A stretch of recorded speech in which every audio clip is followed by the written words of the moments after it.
हम नया topic start कर रहे हैं, inference for population properties. Sir जी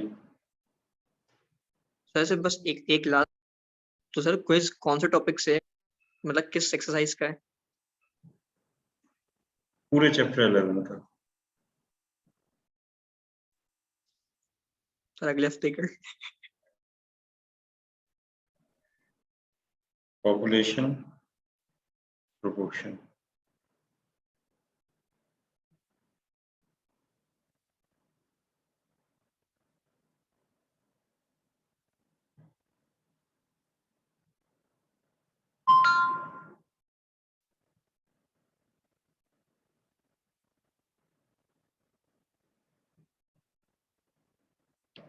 ठीक है, ये हमारा चैप्टर है, chapter 12, inferences for population proportions. देखिए, जैसे कि पैरामीटर्स हमने पढ़े थे, जो इससे पहले हमने पढ़े थे, मीन जैसे हमने पढ़ा था, स्टैंडर्ड डिविएशन हमने पढ़ा था, सैंपल का भी स्टैंडर्ड डिविएशन होता है, मीन का भी सैंपल का भी स्टैंडर्ड डिविएशन होता है और पॉपुलेशन का भी स्टैंडर्ड डिविएशन होता है। इसी तरह से मीन जो होता है वो सैंपल का भी होता है और पॉपुलेशन के भी होता है। तो अब इसके बाद एक और चीज हम देख रहे हैं जिसे हम कहते हैं प्रोपोर्शन। तो उसके पॉपुलेशन प्रोपोर्शंस के लिए हम जो है वो करेंगे, क्या कहते हैं उसे, इन्फेरेंस या इन्फेरेंशियल टेक्निक्स जो है ना, वो उन टेक्निक्स को यहाँ पर यूज किया जाएगा। तो सबसे पहले तो ये समझ लीजिए कि ये पॉपुलेशन प्रोपोर्शन है क्या चीज।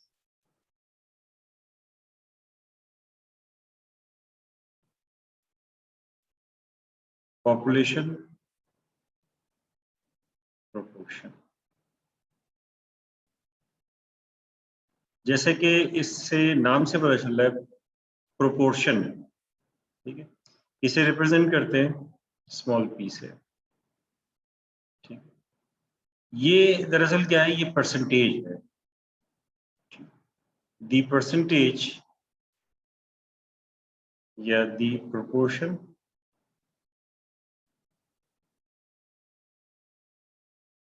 या परसेंटेज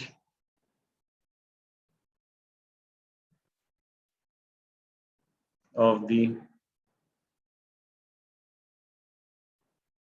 entire population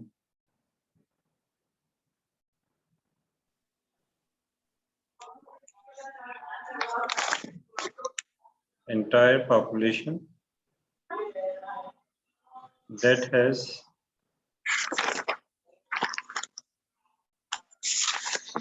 the, अपने माइक म्यूट कर लीजिए,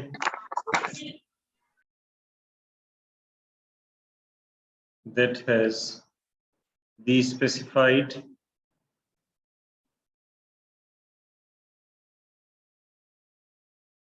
attribute, यानी किसी पॉपुलेशन में हम स्पेसिफाइड एट्रीब्यूट देख रहे हो तो उसकी परसेंटेज निकालनी है। और नॉर्मली जो हम जो सर्वेज होते हैं उसके जो रिजल्ट्स आते हैं और जो काम कर रहे हैं वो जो है प्रोपोर्शन के लिए भी बहुत सारा काम हो रहा है, परसेंटेजेस में रिजल्ट देते हैं।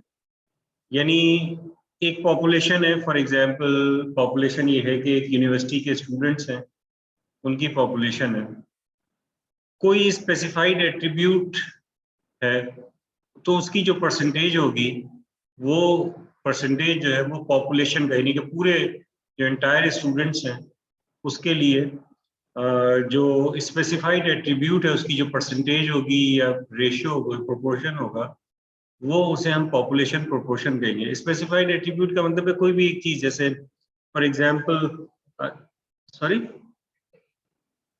हाँ नहीं, मतलब जैसे कि एट्रीब्यूट ये है कि जो इंटायर यूनिवर्सिटी है उसमें से क्रिकेट के प्लेयर कितने हैं, ये क्या परसेंटेज है क्रिकेट के प्लेयर्स की, यानी उसमें जो क्रिकेट के प्लेयर हैं वो कौन कौन है, इस तरह के। तो ये पूरी पॉपुलेशन के लिए इंटायर एट्रीब्यूट है। या स्पाइसी खाने वाले कितने लोग हैं, इस तरह से, तो ये एक एट्रीब्यूट हो गया। तो उस एट्रीब्यूट के लिए जो परसेंटेज निकालते हैं पूरी पॉपुलेशन के लिए, तो वो पॉपुलेशन प्रोपोर्शन कहलाता है, पी से रिप्रेजेंट करता है। अब पॉपुलेशन प्रोपोर्शन के बाद जो दूसरी चीज होगी उसे हम कहते हैं सैंपल प्रोपोर्शन।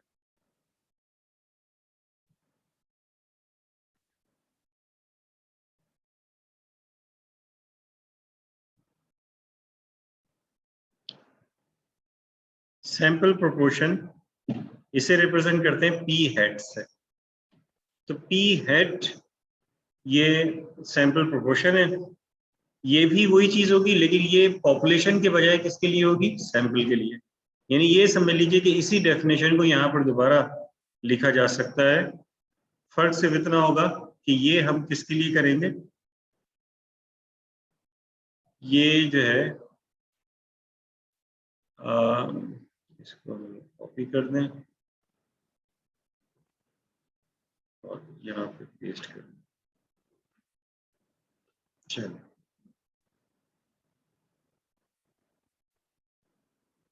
यानी यहां से मैं ये करता हूं कि वर्ड जहां पे पॉपुलेशन लिखा हुआ है उसकी जगह जो है सैंपल कर देता हूं, तो ये सैंपल प्रोपोर्शन की डेफिनेशन बन जाएगी।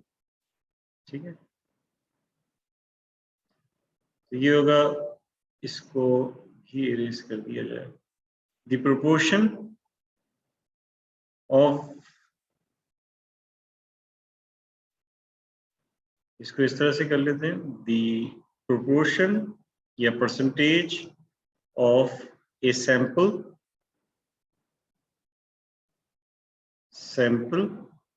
From the population. सैंपल जाहिर है कि पॉपुलेशन से होगा, from the population that has the specified attribute। यानी कि अब उसी जो इस एट्रीब्यूट है उस एट्रीब्यूट की परसेंटेज हम सैंपल में देख रहे हैं, तो वो सैंपल प्रोपोर्शन हो जाएगा। यानी कि इसका मतलब ये हुआ कि अब हमारे पास नई चीज एक और आ गई। यानी कि हम इससे पहले क्या पढ़ते हुए आ रहे थे कि अगर हमारे पास पॉपुलेशन हो तो उसके लिए हम कहते हैं ये उसका पैरामीटर होगा, और अगर सैंपल हो हमारे पास तो उसके लिए ये उसकी स्टैटिस्टिक्स होती है।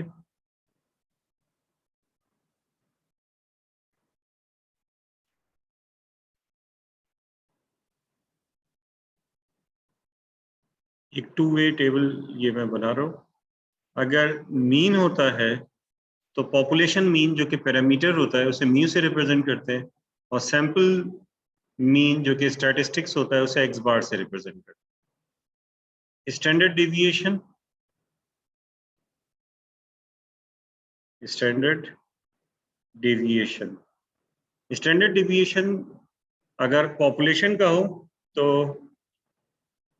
अगर स्टैंडर्ड डेविएशन पॉपुलेशन का हो तो उसे सिग्मा से रिप्रेजेंट करते हैं, और अगर और पैरामीटर होता है वो।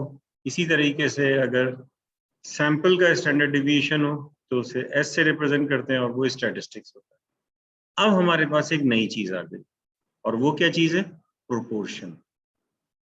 ठीक है, यानी कि अब मीन के बजाय, मीन और स्टैंडर्ड डेविएशन के अलावा हमारे पास एक नई चीज आई है, प्रोपोर्शन। तो अगर पॉपुलेशन का पैरामीटर हो, यानी कि पॉपुलेशन हो, तो उसका प्रोपोर्शन पैरामीटर होगा और उसे रिप्रेजेंट करेंगे पी से।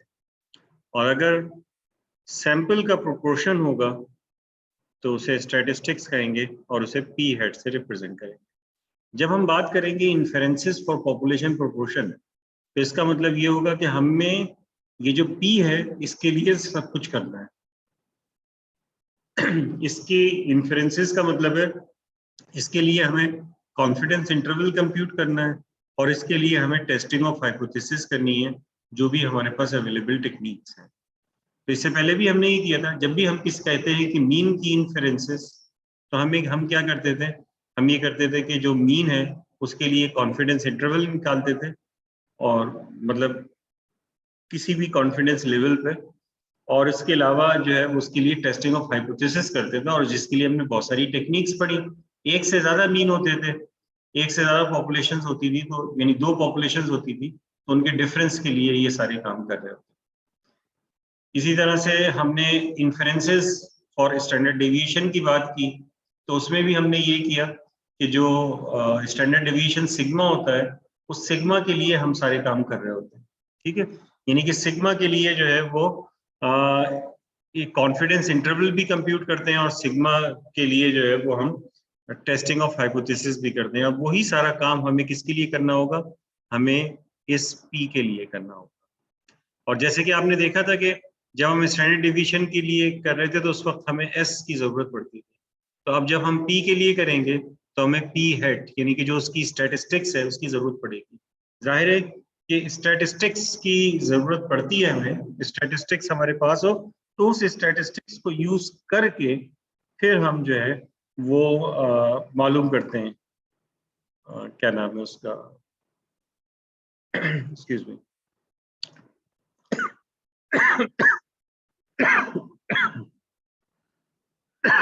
Excuse me.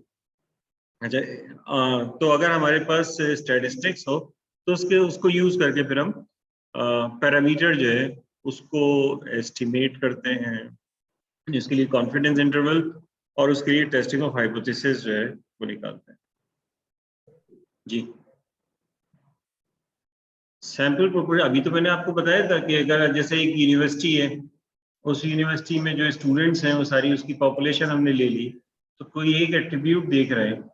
फॉर एग्जांपल एक यूनिवर्सिटी है, उसमें 2000 स्टूडेंट्स हैं, ठीक है। अब 2000 स्टूडेंट्स हैं, उसमें से हमने, और उसमें अगर हम ये देखना चाह रहे हैं, अगर हम ये बताना चाह रहे हैं कि जो क्रिकेटर्स हैं वो फॉर एग्जांपल 10% जो है क्रिकेटर्स हैं जो क्रिकेट खेलते हैं, तो 0.1 जो है वो उसका 10% का मतलब हो गया 0.1। तो पी अगर हम एग्जैक्टली ये बात कहते हैं, तो अब अगर इसको टेस्ट करना है तो इसके लिए हम सैम्पलिंग करेंगे, यानी 2000 स्टूडेंट में से फॉर एग्जांपल 20 स्टूडेंट्स का या 100 स्टूडेंट्स का एक सैंपल ले लिया। वो जो 100 स्टूडेंट्स का सैंपल लिया है उसमें से फॉर एग्जांपल 13 स्टूडेंट्स जो है वो क्रिकेट खेलने वाले हैं, तो पी हेड जो हो जाएगा वो 13/100 हो जाएगा, यानी कि 0.13 हो जाएगा। समझ में आ रही बात? तो ये एग्जाम्पल इस तरह से, ये मैंने इससे पहले भी दी थी, तो ये इसकी समझ लीजिए कि एग्जाम्पल हो गए, ठीक है।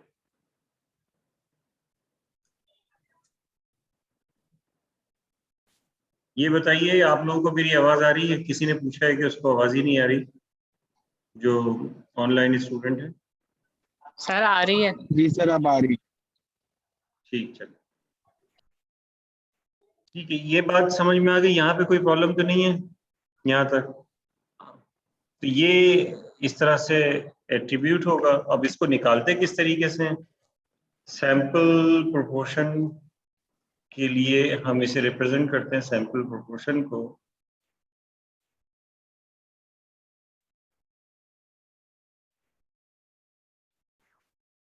पी हेड से, और ये होगा x/n,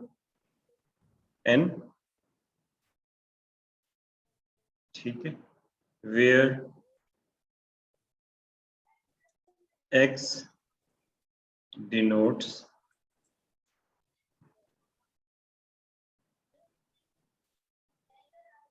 the number of members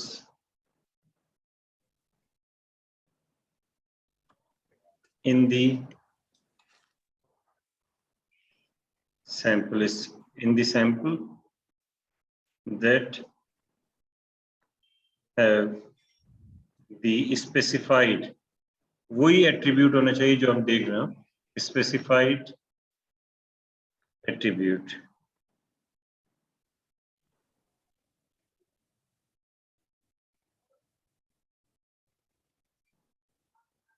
and n denotes the sample size,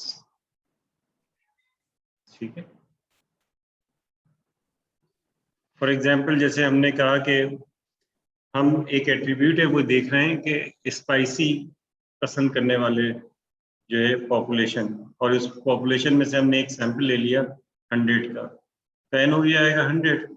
और फिर उसके बाद जो है वो हमने उसमें देखा कि स्पाइसी खाने वाले कितने हैं, तो उसमें से फॉर एग्जांपल जो है 35 आ गए, तो x 35 हो जाएगा, और जो इस तरह से जो है इसकी जो प्रोपोर्शन होगा वो 35 डिवाइडेड बाई 100 यानी कि 0.35 हो जाएगा। तो ये स्टैटिस्टिक्स होगी क्योंकि ये सैंपल से रिलेटेड है, ठीक है,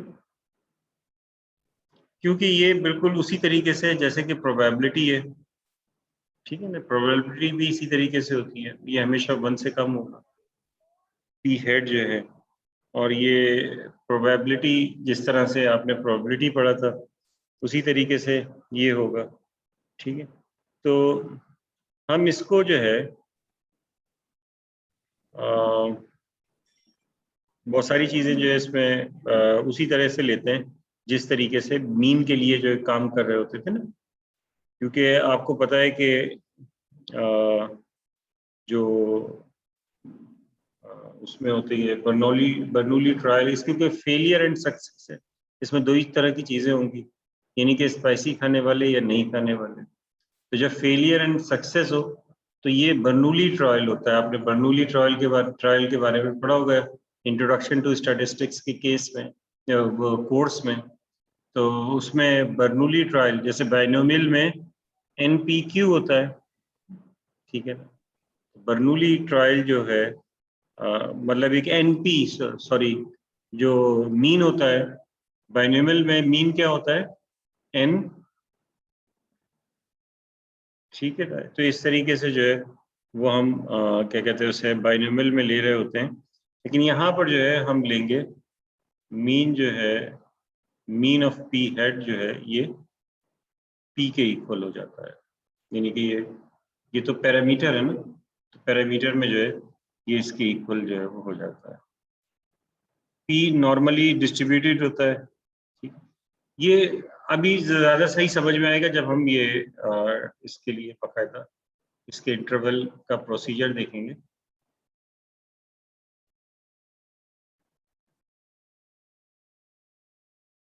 ये तो मैंने वो लिखा है कि मीन जो होता है, ये जो पी हेड का मीन होगा, जितने भी पी हेड होंगे उनका जो मीन होगा वो पी होगा, ठीक है। जैसे सैम्पलिंग जितने भी जो आपको सैंपल्स होंगे उनका मीन, जैसे इसमें होता था mu x bar is equal to mu होता था, तो ये उस तरह से है।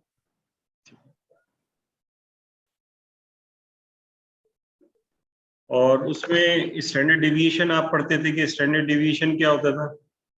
स्टैंडर्ड डिवीएशन का जो है वो फिर हम निकालते थे कि रूट एन होता था। तो इसमें जो है स्टैंडर्ड डिवीएशन जो पी हेड का होता है वो square root of P times 1 minus P होता है, स्क्वायर रूट ऑफ वो। तो क्योंकि ये होता था, आपने उसमें पढ़ा था कि जो स्टैंडर्ड डिवीएशन होता है वो NPQ होता है, ये इस तरह से पढ़ा था, NPQ होता है, वेरिएंस होता है ये, ठीक है। चलिए अब इसको अभी जो है वो रहने दें, इसको फॉर्मूले को ड्राइव कराना।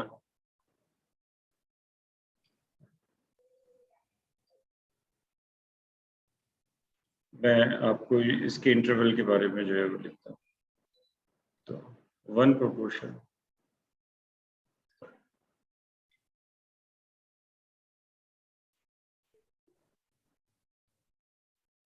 Z इंटरवल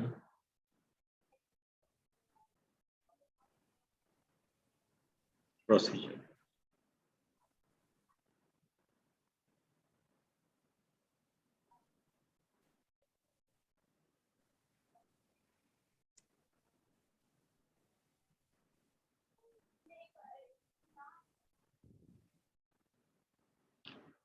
तो इसमें जो है स्टेप 1 सबसे पहले तो असम्पशन होती है।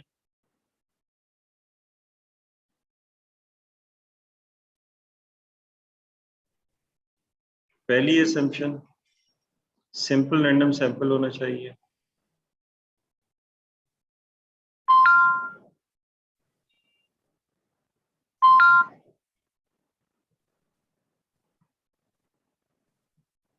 To,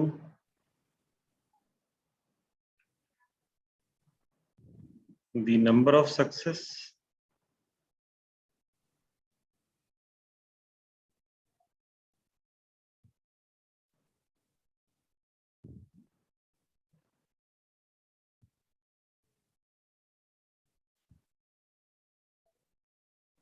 x and the number of failure. अगर नंबर ऑफ सक्सेस x है और सैंपल का साइज n है तो नंबर ऑफ फेलियर क्या होंगे?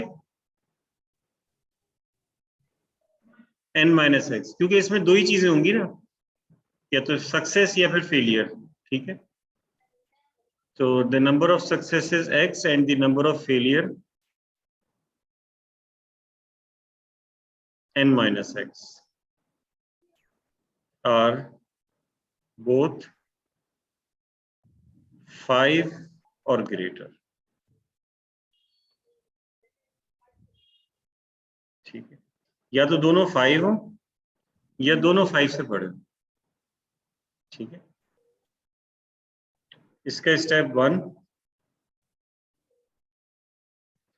इसमें हम टेबल से z अल्फा बाई 2 की वैल्यू निकालेंगे.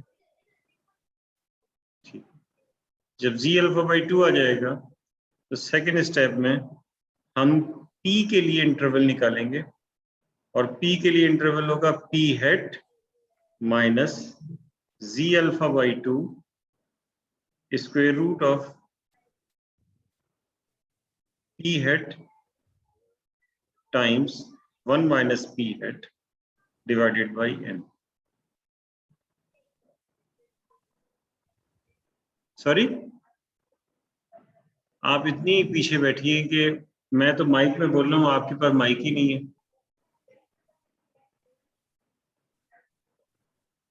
5 और ग्रेटर जी, p plus z alpha by 2 square root of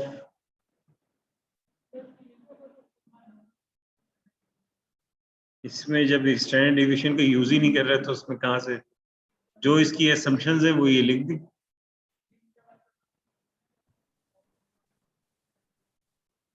नहीं, यहाँ पे आप नहीं, इस तरह से नहीं करेंगे. सर ये सेकंड असम्पशन समझ नहीं आई. सेकंड असम्पशन ये है सर ये कि इसमें जो 5 नंबर से ऑफ ज्यादा. सक्सेस और नंबर ऑफ फेलियर दोनों 5 या 5 से ज्यादा होने चाहिए, बस ये है. सर क्यों, लेकिन मतलब 5 से कम में एप्लीकेबल नहीं है. हाँ, मतलब जो प्रॉब्लम. प्रोसीजर है वो एप्लीकेबल नहीं होगा 5 से कम में, क्योंकि सही सर, ये तो जो मतलब है, n 5 होना चाहिए. हाँ, यानी दोनों बड़ी वैल्यूज हो, क्योंकि बहुत छोटी वैल्यूज आएंगी ना तो उनके प्रोडक्ट्स लेते हैं हम. तो अगर 5 से कम हो जाएगा तो ये जो है वो 0.004003 वैल्यूज आएंगी, तो वैल्यूज बहुत छोटी सही है. ठीक, अब सही सर. ठीक है. अच्छा, अब ये करेगा क्या चलिए ये पॉइंट नंबर 2 जी, पॉइंट सॉरी, नंबर 2 नहीं समझ आया. अभी देखिए समझ में आया था. सर, जो एक एग्जाम्पल कराता हूँ, क्वेश्चन कराता हूँ एक्सरसाइज का, तो फिर समझ में आएगा आपको. ठीक है, एक्सरसाइज का एक क्वेश्चन देख लेते हैं, तो इसके बाद जो है वो फिर देखते हैं, वो इंशाल्लाह समझ में आएगा. तो ये क्वेश्चन है, इसमें आपको ये देखना है कि सबसे पहले क्या निकालना है, सैंपल प्रोपोर्शन निकालना है, और ये देखना है कि ये इसमें वो हो सकता है या नहीं. ठीक है ना, कि जी इंटरवल प्रोसीजर, जो पी इंटरवल प्रोसीजर है इसका, वो इंटरवल प्रोसीजर हम यूज कर सकेंगे या नहीं कर सकेंगे. तो देखिए, इसमें x से 8, n है 40. ठीक है, सबसे पहले सैंपल प्रोपोर्शन इस वाले क्वेश्चन में हम कर रहे हैं, तो मैं यहीं पे कर रहा हूँ. ठीक है, p हेड निकालेंगे. p हेड होता है x ओवर n, तो x कितना है यहाँ पर 8 डिवाइडेड बाई n कितना है 40, तो कितना आ गया ये 0.02. ठीक है, यही आएगा 0.2 आएगा.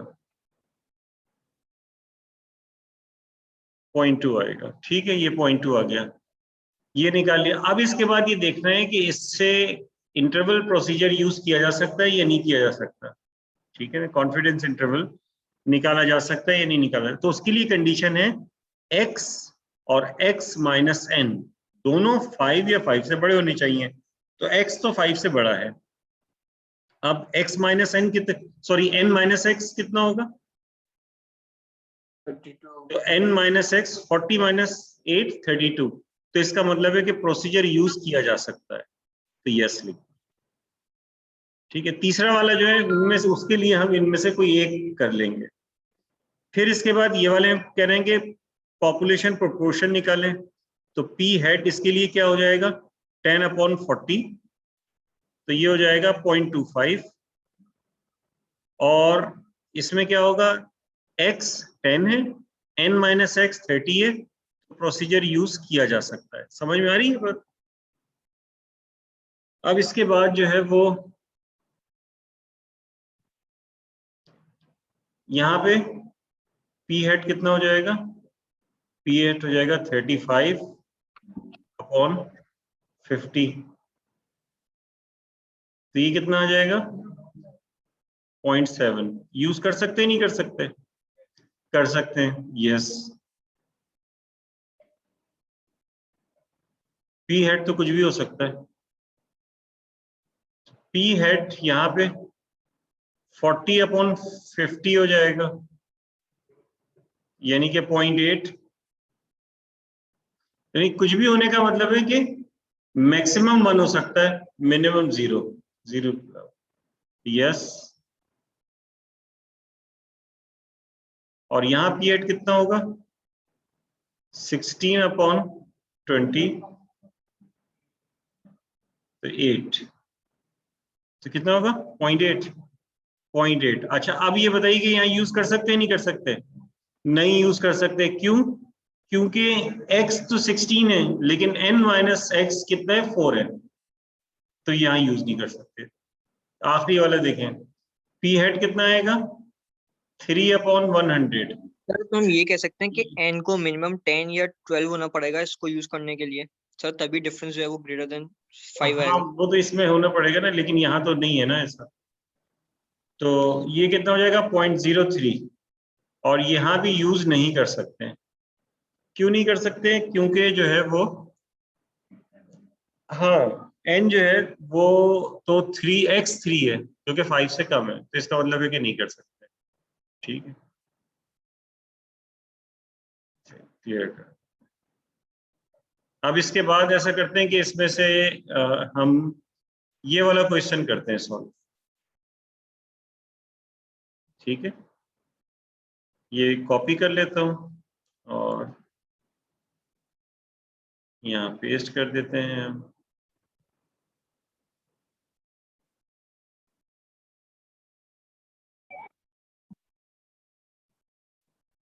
तो सबसे पहले p हेड निकालिए इसके लिए।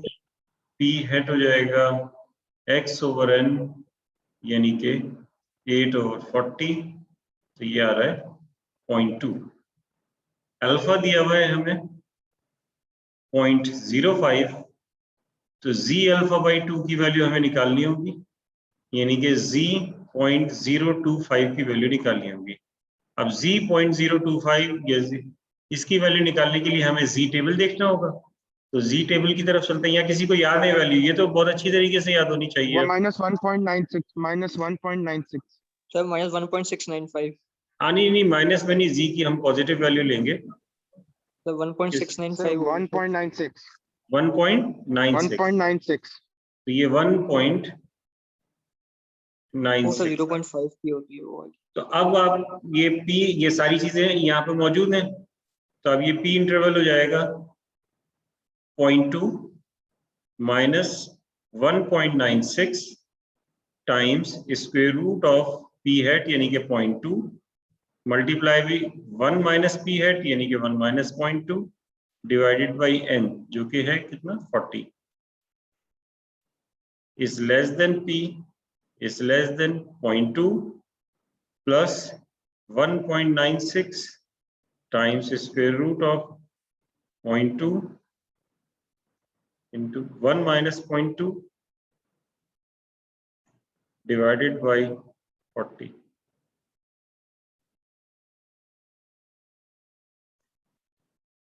तो इसको देख लीजिए कितना हो जाएगा ये जी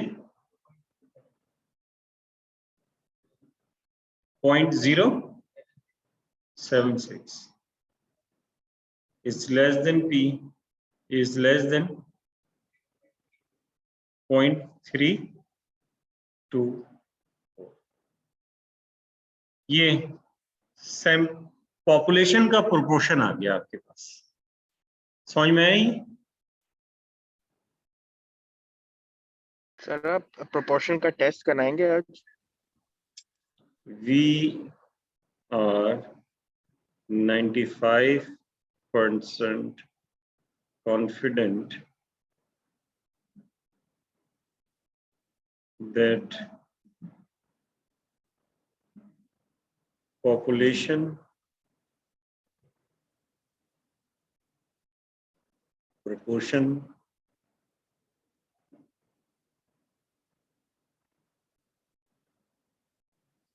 lies between 0.076 and 0.324. इस तरीके से हम इसकी इंटरप्रिटेशन लिख सकते हैं। तो इसमें हम देखते हैं मार्जिन ऑफ एरर।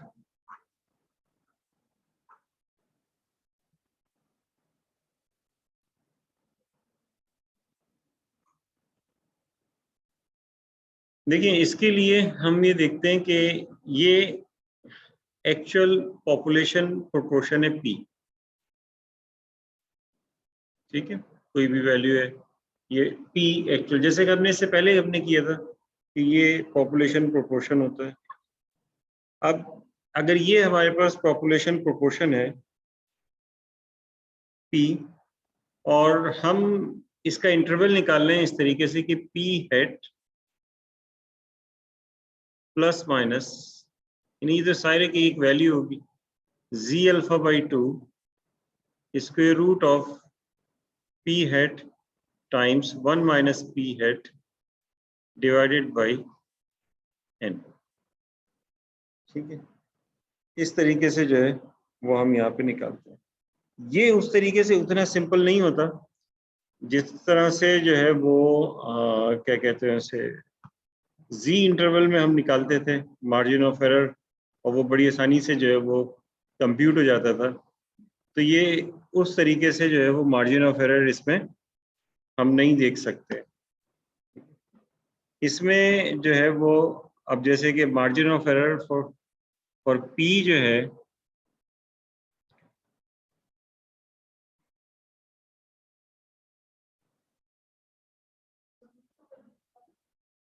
हाँ वो होगा, लेकिन जो है वो अच्छा हाँ, वन पॉपुलेशन के लिए वन पॉपुलेशन में कोई प्रॉब्लम नहीं होती। असल में प्रॉब्लम होती है मार्जिन ऑफ एरर की जब दो एक से ज़्यादा पॉपुलेशन हो, तो उसमें फिर जो है वो मसला होता है कि किस तरीके से। वन पॉपुलेशन तो बहुत सिंपल सा होता है, जैसे उसमें हमने पढ़ा था, इसी तरह से इसमें पढ़ा था। ये जो है ये आधा जो हिस्सा होगा ये, क्योंकि हम ये ऐड करते हैं तो ये हो जाएगा Z alpha by 2 square root of P hat 1 minus P hat divided by n, और इसी तरह से ये आधा हिस्सा जो है ये भी यही होगा। ये रिकॉर्ड कर रहा हूँ, मैं नहीं कर रहा। तो ये भी होगा Z alpha by 2 square root of P hat 1 minus P hat divided by n, ठीक है। तो अगर ये देखा जाए कि इसको हम E कह रहे हैं तो E की वैल्यू होती है Z अल्फा बाई 2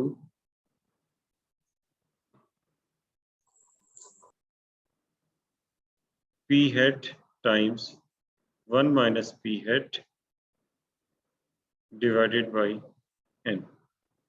ठीक,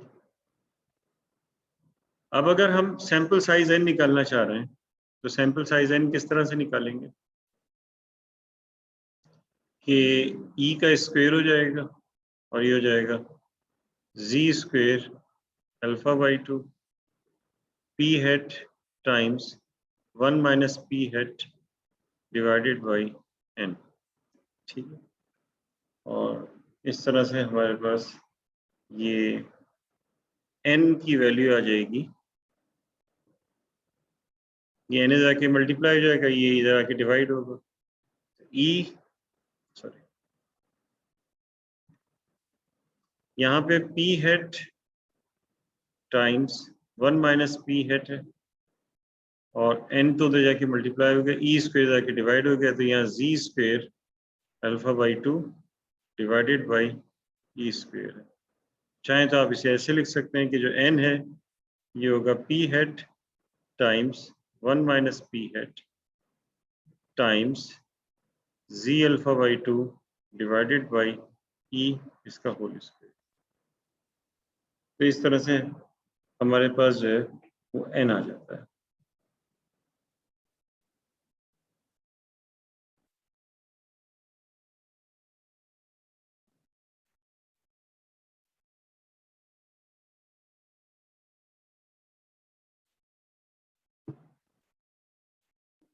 ठीक है, इसमें कुछ इश्यूज हैं।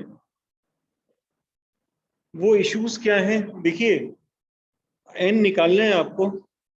वैसे आपको क्या इशू नजर आ रहा है इसमें, बताइए। इसमें कोई इशू नजर आ रहा है आप लोगों को? ये बिल्कुल सीधा साधा सा है ये। मैं थोड़ा पीछे होकर इस वजह से बैठूं ताकि इसका वो इसने तंग कर दिया है। या आज वैसे ही मेरी तबीयत ठीक नहीं होगी। ये सर वो बताइए। इंटरवल सीधे से नहीं निकलता, जैसे जी का निकलता है आसान से। अच्छा चलें, ठीक है, अब उसको छोड़ें। अगर आपसे ये कहा जाए ई, नहीं नहीं नहीं, ये बात नहीं है। अच्छा देखें, अब क्वेश्चन को देखते हैं। अब क्वेश्चन है, अगर एक उस क्वेश्चन में अगर यदि यही पिछला वाला क्वेश्चन था तो इस पिछले वाले क्वेश्चन में ई आपको जो है वो दिया हुआ था, सॉरी ई निकालना है हमें, और जाहिर है कि हमें पी हेड पर तो पी हेड निकाल लेंगे। यानी हमें क्या दिया हुआ होगा? एन दिया होगा। ये क्या दिया होता है इन्होंने? एक्स और एन दिया होता है और अल्फा दिया होता है। तो एक्स, एन और अल्फा, यानी 95% कॉन्फिडेंस लेवल, इससे समझ लें अल्फा निकाल लिया आपने। एन, एक्स और अल्फा के जरिए हम ये काम कर रहे होते हैं। अब सर ये बिल्कुल ये वही वाला निकाल, प्रोसीजर है जो हम सर जेड के लिए कर होते थे कि जब जेड का जेड गिवन होता था हमें ई मार्जिन निकाल मार्जिन ऑफ एरर निकालना पड़ता था। जी जी, ये सब में होता है, जाहिर है एरर मार्जिन और एरर जो है वो सब में होता है, लेकिन इसमें हम आसानी से निकाल लेते हैं, तो इस वजह से इसको देख। तो ई जो है वो हम निकाल लेंगे जब एक्स, एन और अल्फा दिया हो, तो हमें मार्जिन ऑफ एरर पता चल जाएगा। लेकिन अब इसका रिवर्स देखिए, जब रिवर्स होगा तो इसका मतलब है कि एन निकालना होगा, मार्जिन ऑफ एरर दिया हुआ होगा। अब बताइए, कुछ इश्यूज आएंगे नहीं आएंगे? आपको नजर आ रहा है कि कुछ इश्यूज आएंगे?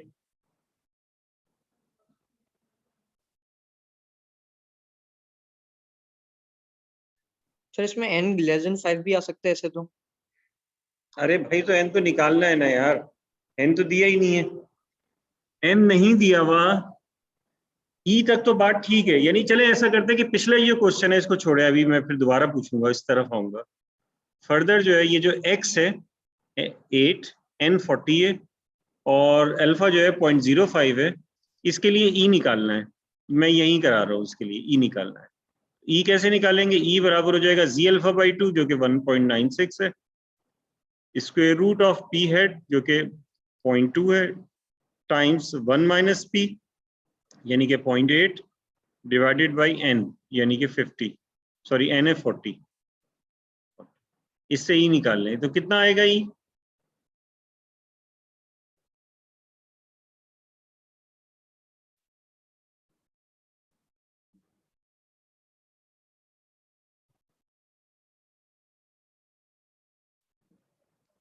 जी कितना आ रहा है?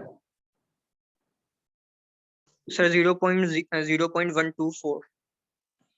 0.124, ये हमारे पास ई आ गया। ठीक है, तो इसका मतलब ये हुआ कि जब x है 8, n है 40 और अल्फा है 0.05, तो आपने क्या कंप्यूट किया? ई कंप्यूट किया, जो कि पॉइंट कितना है, दोबारा बोले एक बार तो। 0.124। 0.124 ये आ गया। सर अगर एग्जैक्ट है तो बड़ा 0.12396 आ रहा है। चलें Round ठीक off है, करके ले लो। 0.124 ठीक है, ठीक है।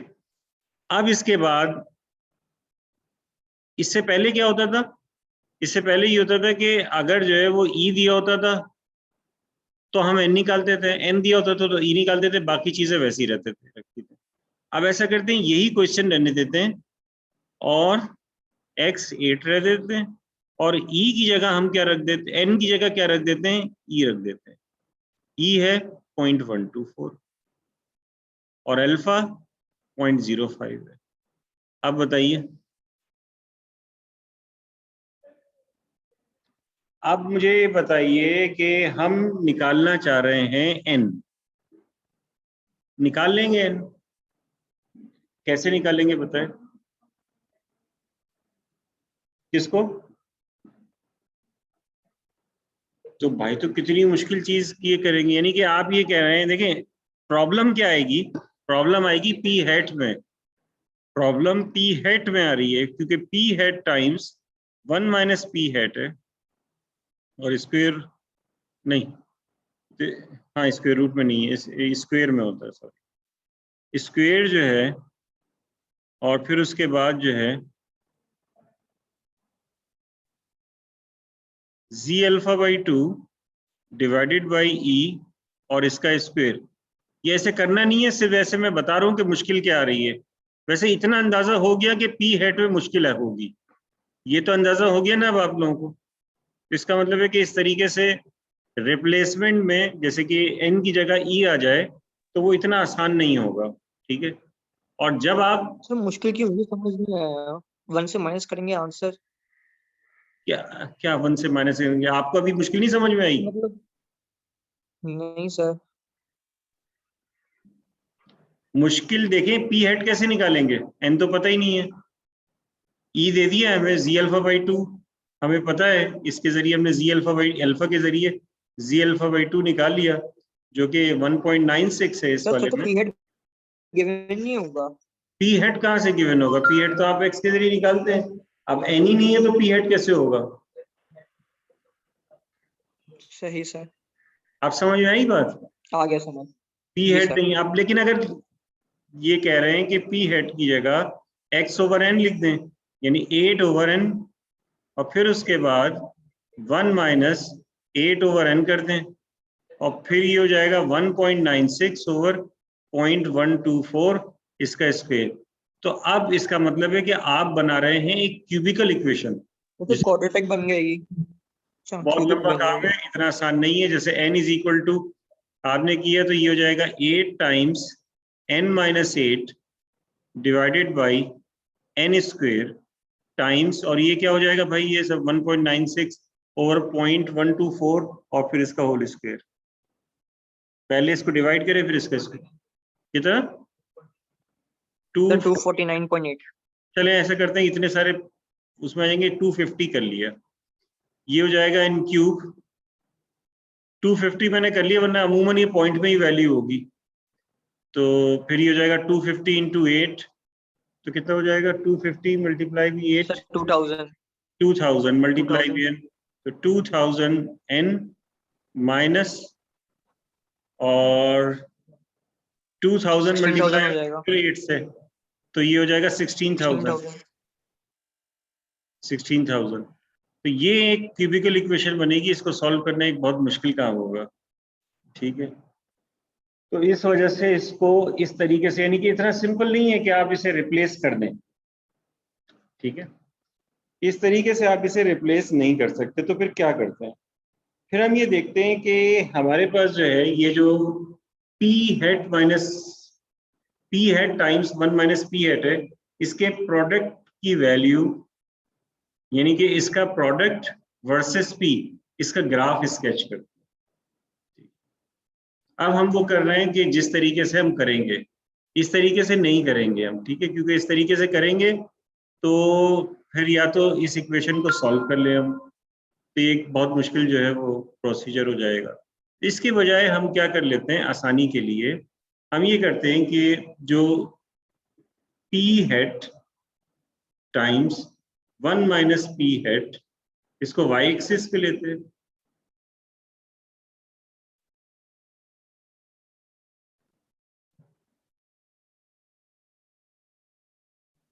और x एक्सिस पे p हेड ले लेते हैं, ठीक है। तो जब p हेड 0 होगा तो ये प्रोडक्ट भी 0 होगा, क्योंकि मल्टीप्लाई करेंगे तो 0, तो 0 पे 0 एक ही आ गया। फिर कुछ मजीद वैल्यू ले, जैसे 0.2 ले ली, फिर 0.4 ले ली, 0.5 ले ली, फिर 0.6 ले ली, 0.8 ले ली, और 1। मैक्सिमम वैल्यू क्या हो सकती है? 1, क्योंकि यही पॉसिबल वैल्यूज होंगी ना, तो ग्राफ तो हमेशा एक होगा। सैंपल साइज पी हेड के लिए कैसा भी हो, उसमें प्रोपोर्शन कुछ भी हो, पी हेड और P head times 1 minus P hat का ग्राफ एक ही होगा, इसके अलावा कुछ और नहीं हो सकता, ठीक है, जो मैं बनाने वाला हूँ। तो 0 पे तो ये 0 वैल्यू आ गई।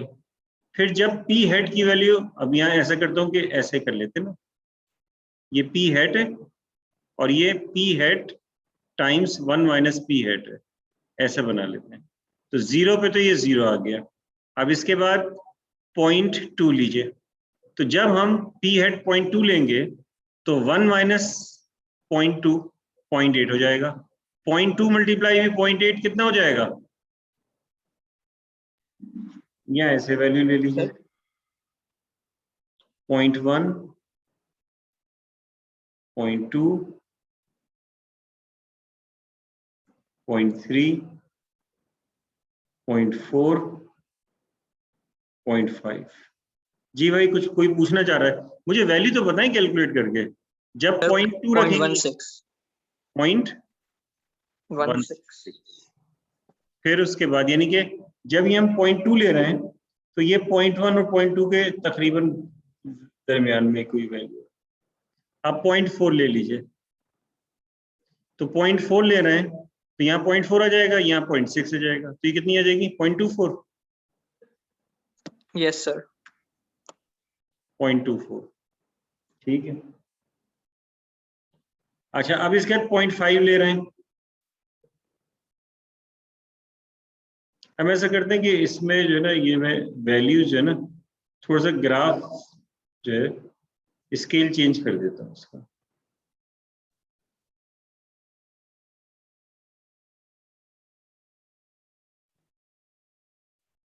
यानी ये हो जाएगा 0.05, ये 0.1, 0.15, 0.20, 0.25, ठीक है। तो 0.2 पे कितनी आ रही है इसकी वैल्यू? 0.2 पे 0 पे 0 आ रही है, और 0.2 पे 0.16, तो 1.5 से थोड़ी सी ज्यादा होगी। 0.4 पे कितनी आ रही है? 0.24, तो 0.24 यानी कि इस जगह। 0.5 पे कितनी? सर ये पैराबोला बन जाएगा। जी, पैराबोला। 0.5 पे 0.5 ही आएगी, नहीं 0.25 आएगी। 0.5 पे 0.25 यानी कि ये आएगी, और 0.6 पे वापस वही आ जाएगी जो 0.4 पे थी। 0.6 पे वही आ जाएगी 0.24, और 0.8 पे वही आ जाएगी जो 0.2 पे थी, यानी कि 0.16, और 1 पे 0 आ जाएगी, क्योंकि जब 1 रखेंगे तो यहाँ 1 - 1 0 हो जाएगा। तो 0.6 पे ये इतनी यही रही, 0.8 पे ये वापस ये आ जाएगी और यहाँ पे 0 आ जाएगी। तो जब आप इन्हें मिलाएंगे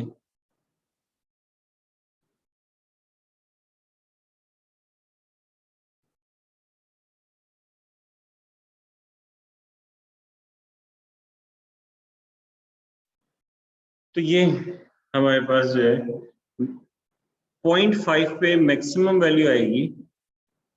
ये जो पॉइंट होगा ये 0.5 और 0.25, यानी P हेड 0.5 होगा और उस पे ये प्रोडक्ट होगा 0.25।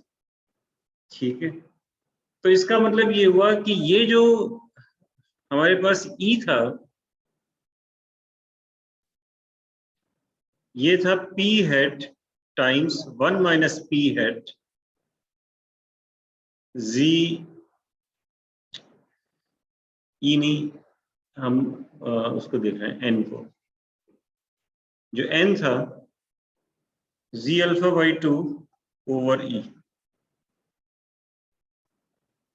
इसका स्क्वायर। तो हमने ये देखा कि जो इसकी मैक्सिमम, क्योंकि N हम जो है वो इसके अलावा हम अगर कुछ और लेते हैं 0.25 के अलावा, तो इससे जो है वो ये कोएफिशिएंट है, ये कोएफिशिएंट जो है वो छोटा हो जाएगा और जिससे N की वैल्यू कम हो सकती है और हो सकता है कि वो रिक्वायर्ड जितना मार्जिन ऑफ एरर है वो नहीं हो। तो इस वजह से जो इसकी मैक्सिमम वैल्यू होती है वो मैक्सिमम वैल्यू हम यहाँ पे ले लेते हैं और वो मैक्सिमम वैल्यू इसकी कितनी है 0.25। तो यहाँ पे 0.25 Z alpha by 2 over E और इसका स्क्वायर। समझ में आ गई ये बात? तो इस वजह से जो है वो हम इसकी इस तरीके से वैल्यू चूज करते हैं। जी, मैक्सिमम वैल्यू लेते हैं या फिर एक और तरीका होता है, और ये तरीका होता है कि N हम ले लेते हैं P head G 1 minus P head G Z alpha by 2 divided by E इसका स्क्वायर। तो ये जो P हेड G है ये दरअसल गेस वैल्यू है। तो आप गेस करेंगे कोई वैल्यू अपने पास से, उससे बेहतर होता है 0.25 लेना जो मैक्सिमम है। लेकिन अगर आपको क्वेश्चन में बता दिया होगा कि ये गेस करें तो फिर आप इस तरह से लेंगे, अदरवाइज यानी कि वो जो आपको दी हुई होगी वो समझ लीजिए गेस वैल्यू होगी और वैसे आप जो है 0.25 यूज करेंगे। ठीक है जी, समझ में आया ये? आज यहीं सर हम तक। बेस्ट ऑफ वर्स्ट लेके N की रेंज नहीं बना सकते?